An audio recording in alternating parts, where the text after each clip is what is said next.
تو اگر سیر کو نکلے تو اجالا ہو جائے، تو اگر سیر کو نکلے تو اجالا ہو جائے، سرمئی شال کا ڈالے ہوئے ماتھے پہ سرا، بال کھولے ہوئے سندل کا لگائے۔ جوش ملیح آبادی کو ہم سے بچھڑے آج 39 سال بیت گئے۔ جوش ملیح آبادی کا اصل نام شبیر احمد خان تھا، جسے بعد میں بدل کر شبیر حسن خان کر دیا گیا۔ آپ کی پیدائش 5 دسمبر 1898 کو ہوئی۔ آپ کے والد بشیر احمد خان بذات خود ایک شاعر تھے اور آپ کے دادا نواب احمد خان اور پردادا فقیر محمد خان مشہور شاعر تھے۔ جوش کی دادی بیگم نواب محمد احمد خان کا تعلق مرزا غالب کے خاندان سے تھا، گویا جوش کو شاعری ورثے میں ملی جس پر انہیں بجا طور پر ناز تھا۔ جوش کا تعلق فاٹا کے پشتون آفریدی قبیلے کے ایک ادبی گھرانے سے تھا۔ جوش نے آزادی کے جذبے سے سرشار اور اردو کی محبت میں کئی ترانے اور مضامین لکھے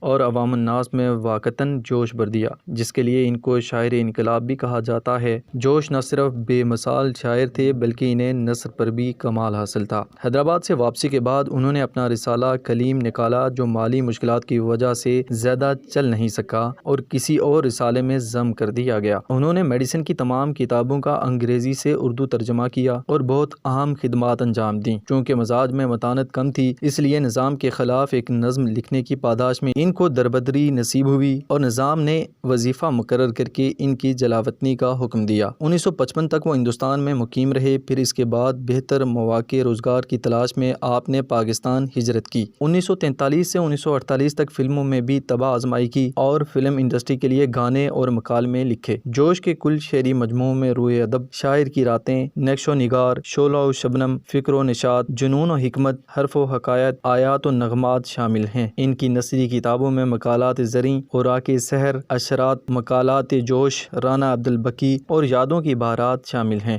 جوش ملیح آبادی کی خود نوشت یادوں کی بہارات ایک ایسی کتاب ہے جس میں انہوں نے کئی دیوقامت ہستیوں کی نجی زندگی کی کئی باب کھول دیے جو عوام الناس کی نگاہوں سے پوشیدہ تھے، جس سے ان کی اپنی شخصیت متنازع بن گئی اور کھلے ذہنیت کے لوگوں اور حلقوں میں ان کی کافی پذیرائی بھی ہوئی۔ 1972 میں یادوں کی بہارات کراچی سے شائع ہوئی اور جوش کا انتقال 22 فروری 1982 کو ہوا۔